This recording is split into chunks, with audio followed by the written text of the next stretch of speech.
Hi, everybody. This is Hondo Carpenter with another edition of the Las Vegas Raiders Insider Podcast. It is so terrific to be with you today. Happy Friday. Now, listen, we are just a couple days away, Saturday, Sunday, Monday, Tuesday, 4 days away from being live in San Antonio with all of you. Make sure that you go to Facebook, find the San Antonio chapter of the Black Hole. Sign up, or you can go to my social media. I tweeted it out yesterday. I Instagrammed it out. I put it on our Facebook page, the Las Vegas Raiders Insider Las Vegas Raiders. Let me give you the exact name of our Facebook page. It's Sports Illustrated's Fan Nation Las Vegas Raiders Insider. You can find it, and but make sure you're checking it out. Again, it is Sports Illustrated's Fan Nation Las Vegas Raiders Insider. That's our Facebook page. Go there, like the page. We put all the information. Zero cost to you. Zero. Nada. And but go, and it's going to be, it starts at 6, it ends at 7:30. It's an hour and a half of straight Raider talk. I'm going to answer your questions about the team. We're going to let you talk and ask things about maybe things that I maybe wouldn't write about, but maybe, or haven't written about, and you have a question about. We're going to talk about that. I'm sure we're going to talk a lot of draft, free agents, all kinds of stuff. Make sure you get there. It's going to be a great time. Go to it's 100% free. And you got to take care of your drinks or your food or whatever you want, but make sure you're there. It's going to be a great time. The leader of the Black Hole leadership team there in San Antonio are just some top-notch human beings, just great people, super, super good people. And I look forward to coming. Now, several of you have asked me, would you come to our city to do a meetup? We've had people from Australia. We've had people from New Zealand, people from Argentina, people from England, almost all of the 50 states. We had some people from Virginia and Iowa. I can't even remember. Those are just recently. But from all over the country, yes, we will come, and it's 100% free to have me come to have a Raider meeting or talk with you. Got to have a certain amount of people committed to come, because if we're going to invest the money to come, there needs to be enough people there to justify the expense. But we would love to come see you. And it's just a night of Raider talk. It's an hour and a half of Raider talk, and it's a lot of fun. And appreciate all of you. Look forward to it, and it's going to be great. Now, I also want to take a quick second before we get started and just let you know that you people have a lot of really good options to be your Raiders beat writer. And you choose me. You don't have to. And I just want to personally take a quick moment and let you guys know we pray for you every day. We thank God for you every day. We are growing exponentially. And I am well aware it's not because of me, it's because of you guys. And I just, want to take a time every week or so and just say thank you, to let you know that I appreciate you. And, you're subscribing and liking and sharing and commenting, and all of that is really super cool. Even those of you that are haters, I love and appreciate y'all and pray for you, and pray that God's absolute best for your life. So thank you for joining us. We appreciate it. Now, we got a lot to cover today. And by the way, we have some surprises coming. I think you're going to really like as far as the podcast go. We're going to have a guy on the podcast who is very much a potential draft pick. You may remember last year we had Kalijah Cansey on, and I knew the Raiders really liked him a lot. This is a guy that's not a day one guy, but he's a guy that's flying under the radar of a lot of fans, but he has the interest of multiple NFL teams, including the Raiders. So we're going to be talking to him. Really looking forward to talking to him. Got another very special podcast coming. Now, I've promised you a deep dive article that's going to be 3 articles long. I thought it was going to come the end of January, but we are trying to get the most information that we can for you. It's going to be a really positive one. I think some of the last deep dives, I wouldn't have called them negative at all, but it took you behind the scenes and maybe showed you some things that weren't necessarily always positive. Now, I didn't think they were negative in the least bit. Some did, I didn't. These are going to be super positive. These are ones that I think you're going to thoroughly enjoy. I think everybody connected in Raider Nation, including Mark Davis, is going to learn a couple things. Good. And I cannot wait to share them with you. So I'm going to give you the timelines. I had a lot of people asking. Because of my traveling for some of the meetups, I don't know that I'm going to be able to finish them next week. So what I can tell you is, let me grab my calendar right here. What I can tell you is that I would expect them to start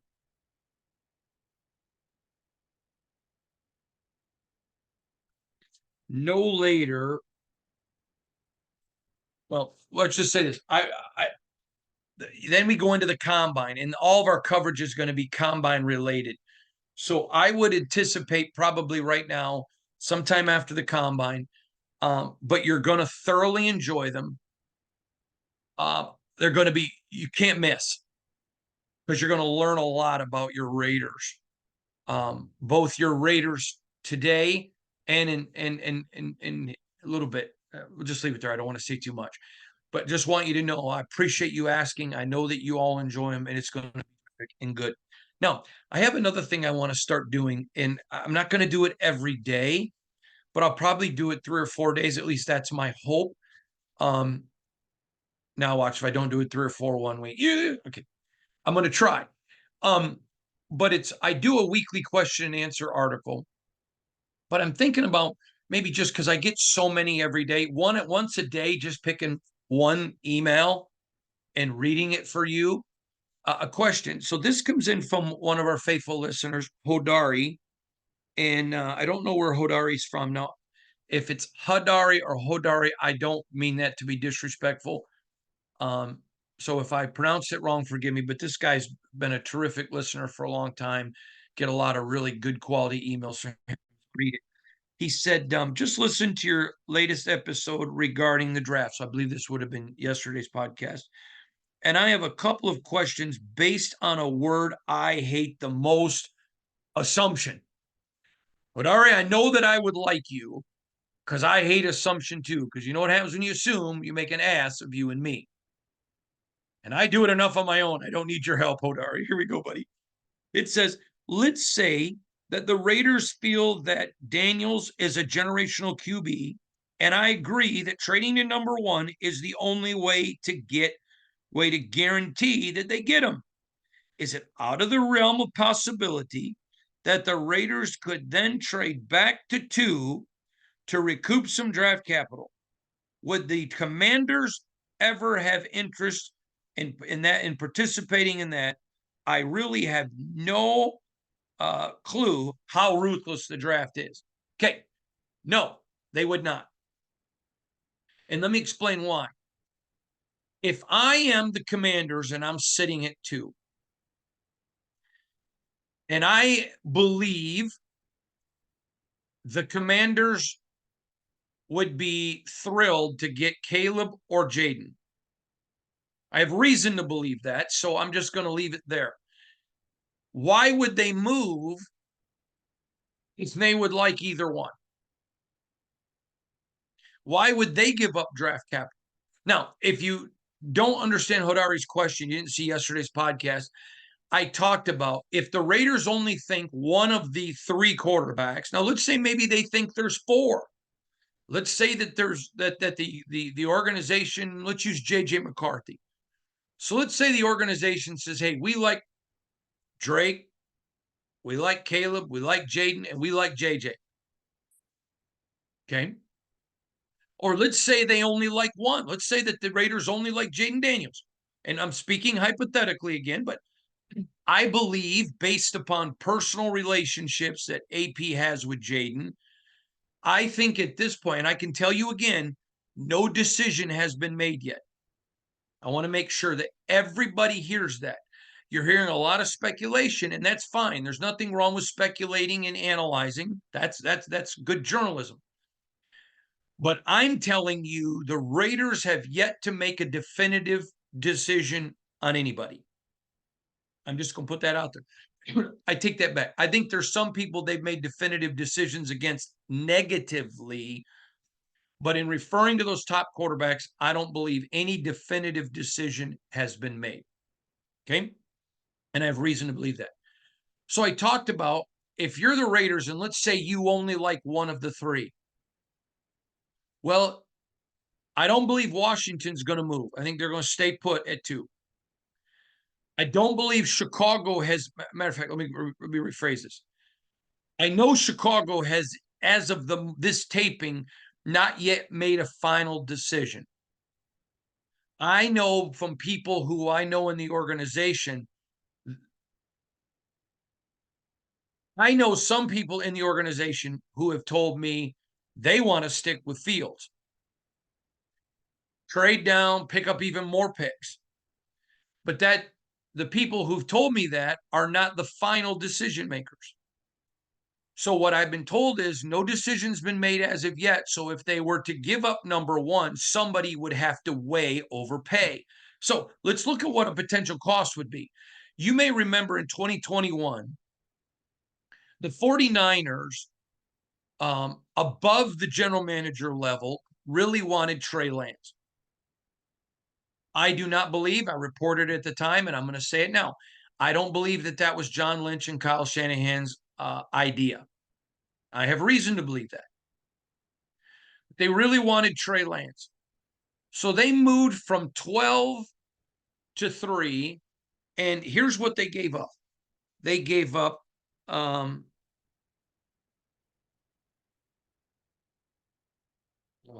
man, I lost it.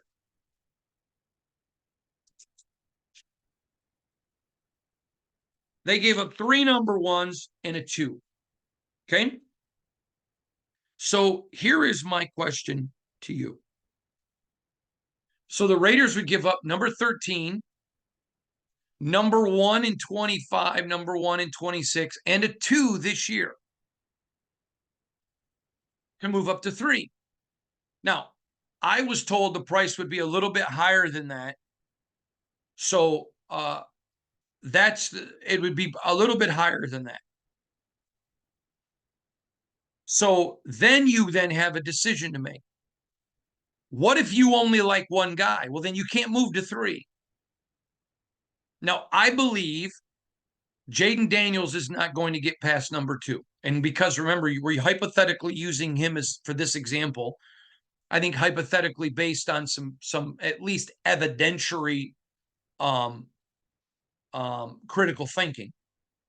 I mean, he was in the locker room for game 18 and he's very close to Antonio. So I'm using him hypothetically, but it is critical thinking. If he's one, I don't think Jaden's going to get past 2. Based on what I'm hearing today, I don't think he gets past 2. So if you want Jaden, you got to go to 1. So the cost is even going to be higher. It's going to probably be the 3 1s for sure. And it could be as much as 3 1s and 3 2s.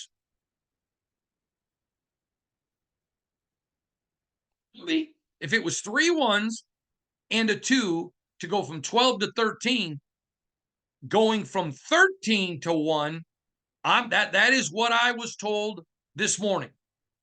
Is that if somebody was guessing what the cost would be to move up there now, 3 1s, 3 2s, if you're the Raiders. Now, let's keep moving here for a minute. If you're the Raiders, you either go to 1 or you don't make a move. Because what happens if you get up to 3 and your guy's not there? You're screwed. Now, if you think 3 guys are generational, then you go to 3 because it's cheaper. And you sit there and make a sandwich. Just wait. All right, whoever we get, we get. If you think there's 4, you go to 4. So what I would say to you is this. You analyze what the cost would be and then decide, is it worth going up? So let's say you go up to 1. Well, if you're Washington, Hodari, and you like both, no, I'm not paying you. You're the one that just overpaid. This is why you hear me say you can't approach the draft in fear.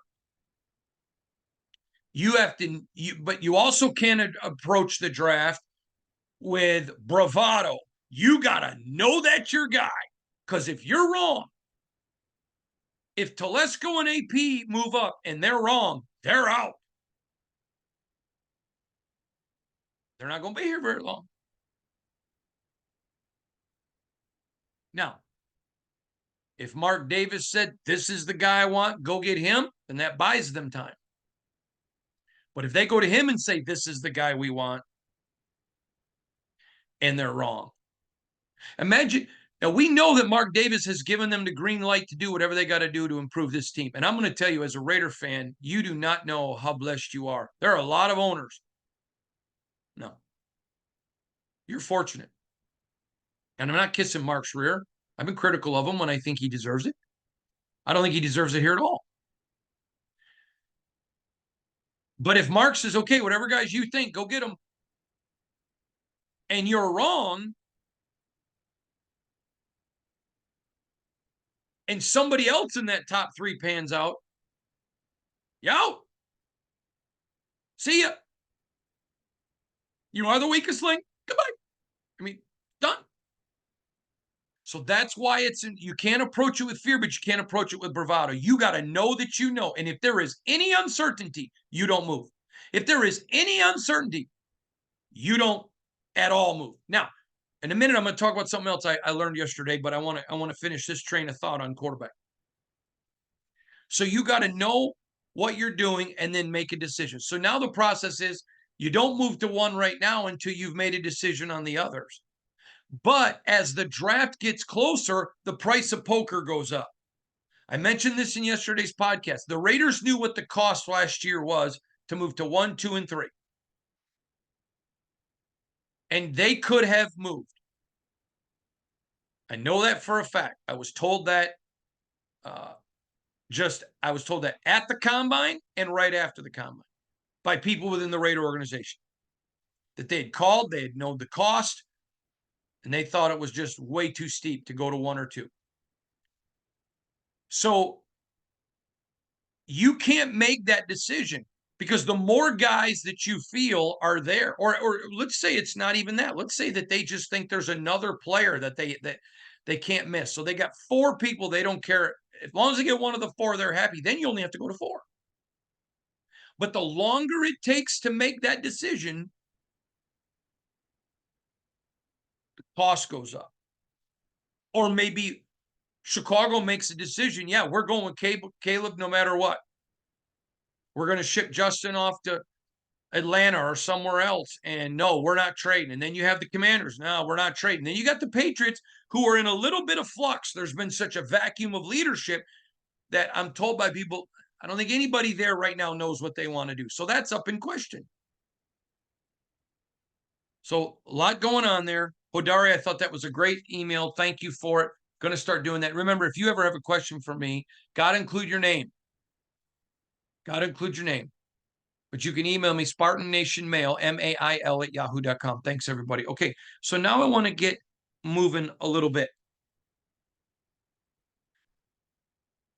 You may remember I told you that I 100% supported the Raiders not taking Jalen Carter.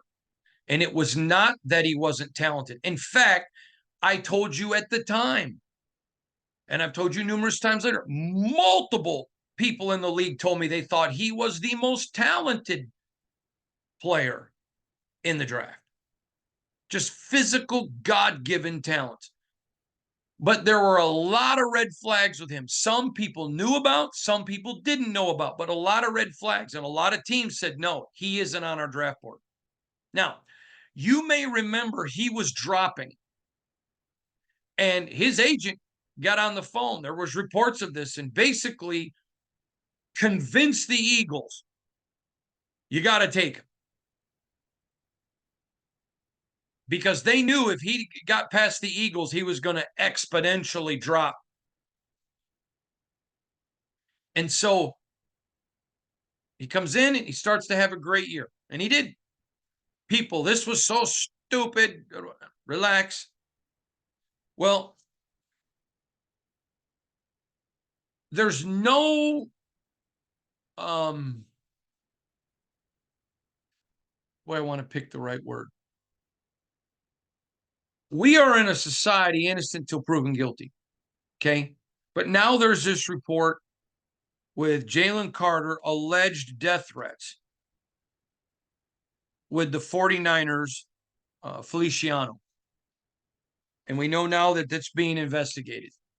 He could be 100% 100% innocent. And I'm not going to get into the report, but certainly looks like there's something substantive there, but there's nothing of which guilt at all. It's just alleged. But the point of the matter is it's just, this is just what you see with Jalen Carter. And again, there were a lot of things that weren't public that red flags. And I hope that this is not true. But the problem is when you look at a lot of red flags and then something like this happens, it's just another reason to think maybe they made the right decision. Again, I hope it's not true. I'm not saying that it is. I'm just saying it's out there being reported that it's alleged now. And those are just some of those things that you want to keep in the back of your mind of what goes into a decision process. I'll go back to CJ Stroud last year. There was no character concerns with him at all. None. Anybody that knew CJ Stroud, and I not friends with him at all, but knew him from my previous, before I'd covered the Raiders, covering college football. Knew him, great kid. And then some teams begin to knock him because of an alleged very low score on an aptitude test, which is just stupid. Stupid. Just stupid. We'll leave it there. But there was never a character issue with CJ. Kid's got one of the highest characters that's come out in college football in decades. It's a great kid. Great kid. And so when you are investing first round capital, it is so valuable. I heard a general manager tell me one time that first and second round draft choices are literally gold. Gold. He said first round draft choices are gold layered in diamonds, and second round draft choices are gold. You got to hit on those. That's why moving to one, if it's 3 1s and 3 2s, you will set your, listen, I've said this before, a franchise quarterback, a generational quarterback is worth their weight in gold. You don't even think about the, if you're sitting here today and you're Tom Telesco and Antonio Pearson, you say Jaden Daniels is our next Ken Stabler. He's our next Patrick Mahomes. He's our next Peyton Manning, Andrew Luck. 3 1s, 3 2s, done. But you better be sure, because you set your franchise back exponentially. Exponentially. You cripple. Now, 49ers got away with it because they stole Brock Purdy, thanks to Lynch and Shanahan being smarter than the people above them that wanted him to pick Trey Lance. Now, please hear what I'm saying. If they go get somebody, let's say they go get Caleb Williams and he's an utter failure. And you all know, I've told you, I'm hearing from multiple NFL people who I trust as proven quarterback drafters. They're not believers in Caleb Williams at all. There are a lot of teams that are, but the ones that I trust that are telling me we wouldn't pick him in that top, too expensive. But let's say that you go get him and he fails, or Jaden Daniels or Drake May or JJ McCarthy, whomever. I'm not picking on Caleb. When I watch him, the kid's talent jumps off the page for me. But my opinion doesn't matter. I'm listening to the people that I trust. I think the kid's phenomenal when I watch his physical skills. But let's say they fail But Aiden Lucano keeps rising and he bails them out. Well, then you're okay with it, which is what happened with Brock Purdy. That's why I'm saying, though, what if they make the mistake and Aiden doesn't become what a lot of people think Aiden might be? You're out. So that's why it's super important. And that's why in the draft process, it's not just physical talent.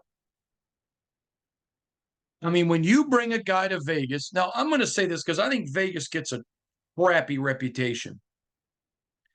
I love my city. And yeah, I'm not from here, but you know what I mean. I love it. I've not got busted with hookers and blow. I've not got a DUI. You can come to this town and it is a great place to live. It's a great place to raise a family. Are there things here that can get people in trouble? Sure. But guess what? There's things in every city that can get people in trouble. So don't blame Vegas.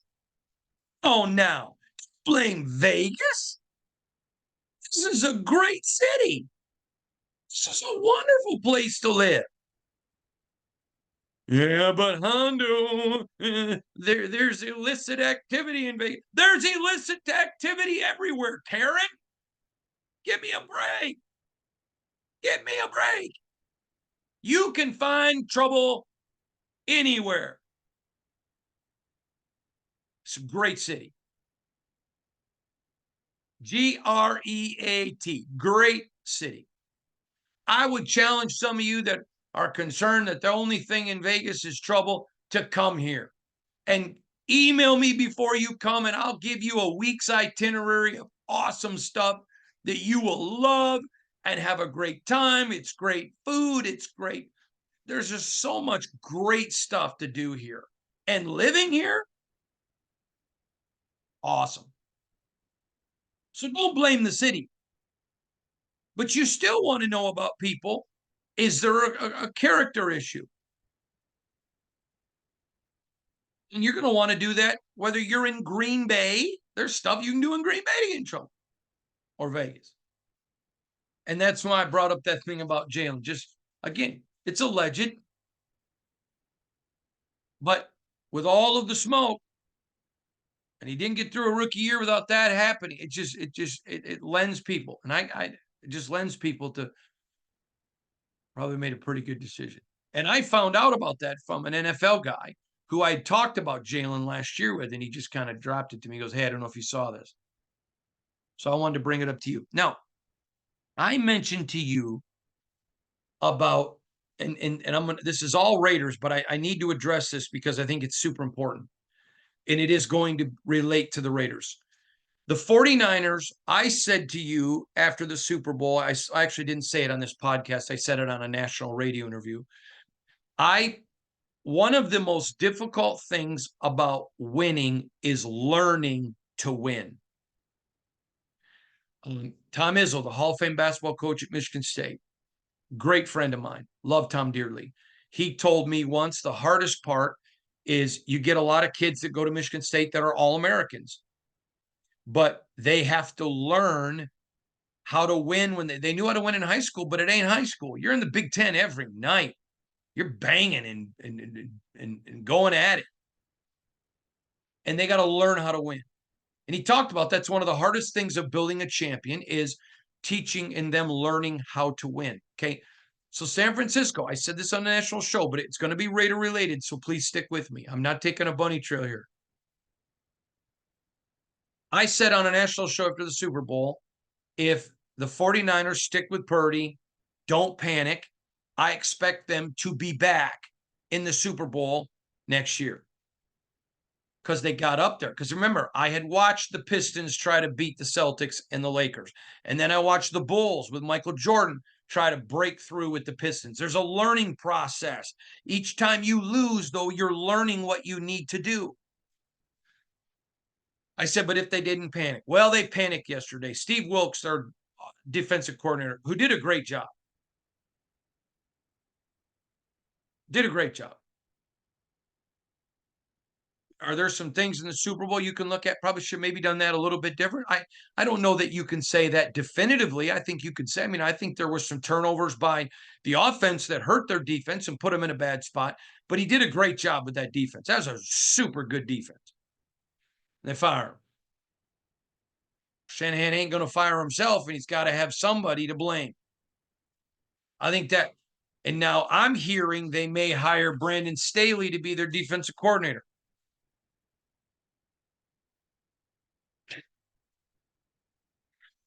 Sometimes covering the NFL, it's really hard to keep a straight face, but you do it anyways. Okay, so here's where I'm going with this. The Raiders are beginning a new regime with Antonio Pierce. How many times this year did the Raiders lose? And then someone said, well, it's over. It's over. AP sucks. He's not getting the job. Well, he did. Why? Because they played it through. That's why you judge seasons at the end of the year and not in the middle of the year. Don't do that. Okay? The Raiders go and get shut out, and you're like, wow, this was really, really bad. Bam! Next week, 60-plus points. They end up finishing 5-4. AP keeps the job. And so you have to understand there's going to be a winning process with the Raiders. There's all of the new staff. There's going to be a winning process with the Raiders, and you have to afford them that opportunity for that growth. You don't panic. You let them learn how to win. This franchise has not been a winner in 20 years, and its motto is just win, baby. So they got to win that. Okay, the next step, get in the playoffs. Next step, win a playoff game. Next step, then begin to compete for an AFC championship and a chance to go to the Super Bowl. It's a winning process. You don't want to be part of the panic. Now, let's talk about the draft. I got another email here. Let me grab it. From Curtis R. Curtis R. says, Hondo, I have a question for you. I was recently listening to another report talking about do you think Getsy drafts the biggest position of need, or does he take best player available? From Curtis. Great email. Thanks, Curtis. Great question. I'm going to go in a little bit different direction. I had an NFL general manager talk to me about this once because I asked him, is your philosophy best player available? Do you go position of need? And he said, it's best position available. I mean, best player available at a position of need. I thought that was pretty telling.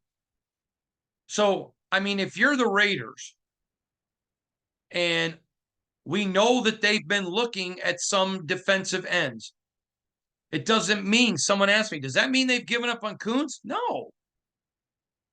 But if you've got a guy that you think's a world-breaking DE, maybe you think you can slide him inside. But you got Malcolm playing great. You got Max. Some of it's just kicking the tires and making sure, okay, what if we can't trade and everybody we want is gone and we love this guy? Do you reach and take a guy that you have much lower because it's a position of need and you can't trade out?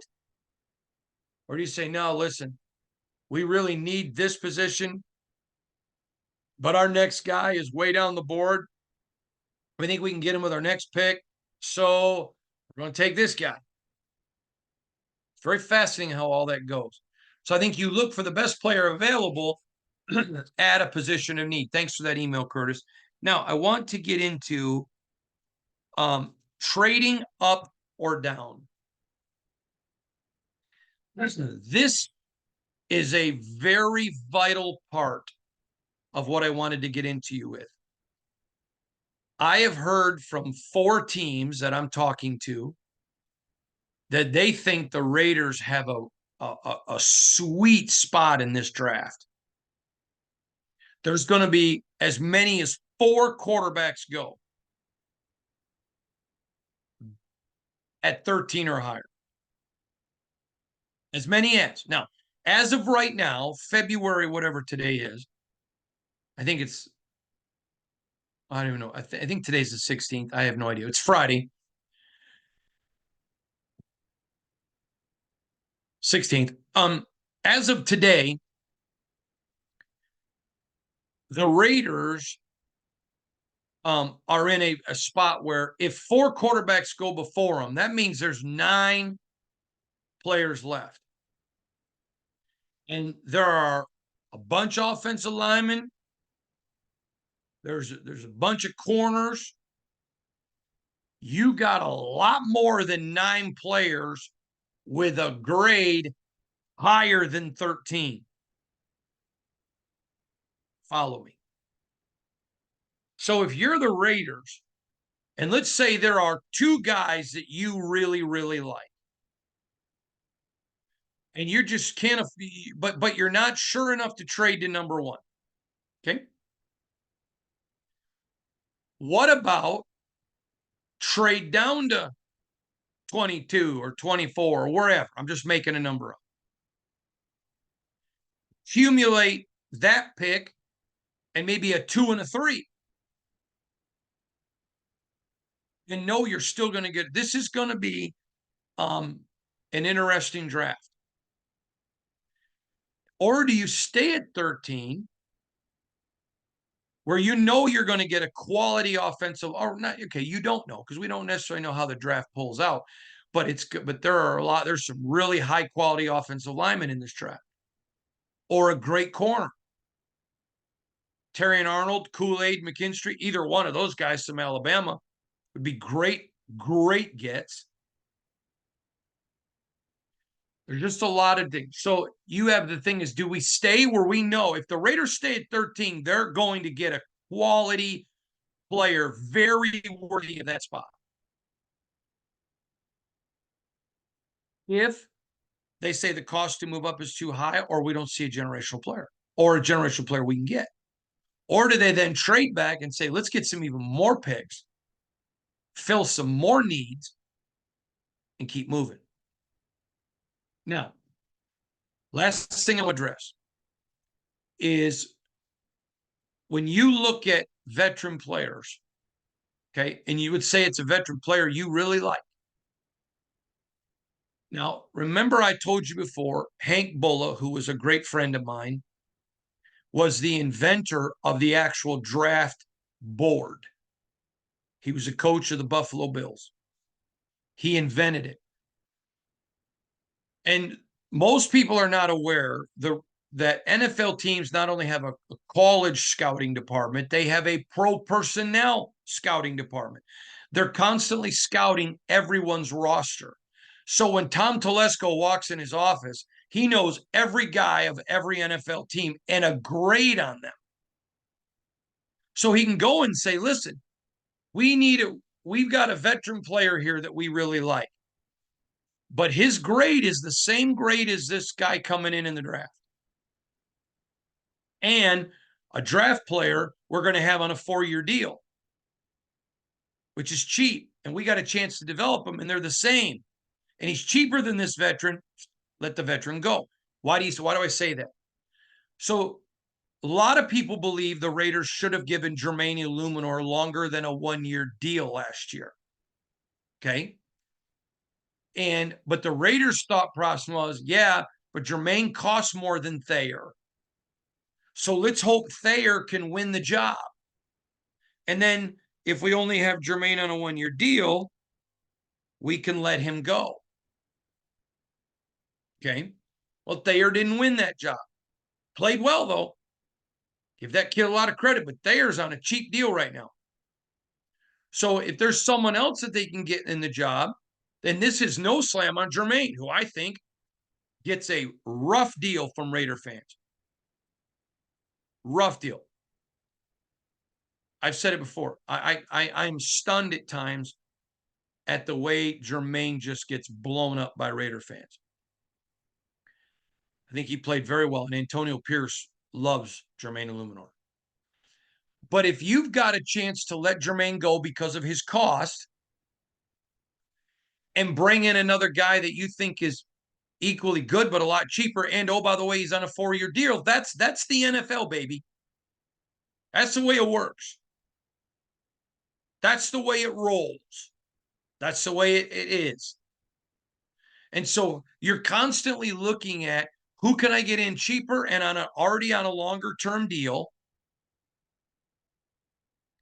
or can I go trade, or can I go sign a free agent? And that's all the process right now that goes into putting that roster together. It's evaluating. And Tom Telesco and his staff, and I'm going to tell you this, by the way. I keep telling you this, but it's pretty cool.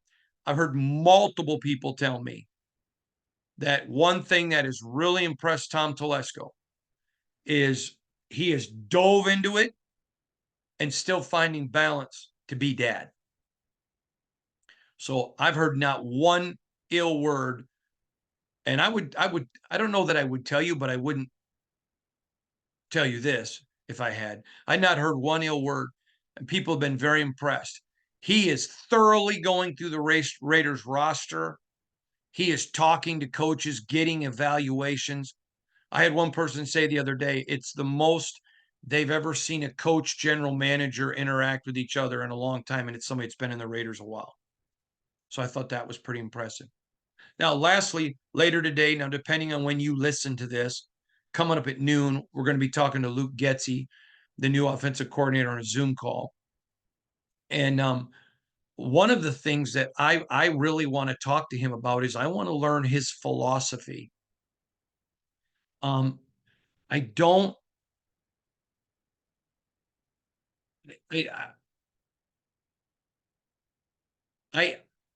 I'm trying to think how I want to word this. I know in Chicago he was told what to do. I want to learn, what's your philosophy? What do you see the Raider offense as looking at? Do you like play action? Is it a run base, but where the run sets up the pass? What's your philosophy of an offense? I can't wait to disseminate that to you, to talk to you about it. It's going to be fantastic. So stick with us. We got a lot of good stuff going on. I hope I brought you some good information. I answered a couple of emails today. Again, have a great weekend. Enjoy yourself. First weekend without football, so we're all going to go through withdrawal. But I appreciate you. I'm grateful for you. You matter to me. You matter to Shannon. You matter to our family. In fact, I was just with one of my sons, Noah, yesterday, and I was just talking about Raiders and people. I appreciate all of you guys. You're wonderful people, and if nobody else tells you today that you matter, and I'm sure that's not going to be the case for 99% of you, you do to me, and you do to my family. So be safe. Have a great weekend. We'll see you back here tomorrow, of course, because we do a podcast every single day, because there's so much Raider talk to talk about, so much great stuff going on in Raider Nation. You've got every reason to be jacked up, fired up, and filled up. I hope that you have a wonderful day. I hope you get to do something fun today. I do. Go do something fun, or do something fun this weekend. And remember, tell the people in your life that they matter to you and you love them. Bye, everybody. Oh, follow me on Instagram at Hondo SR, and on X, formerly known as Twitter, at Hondo Carpenter. Bye, everybody. God bless you.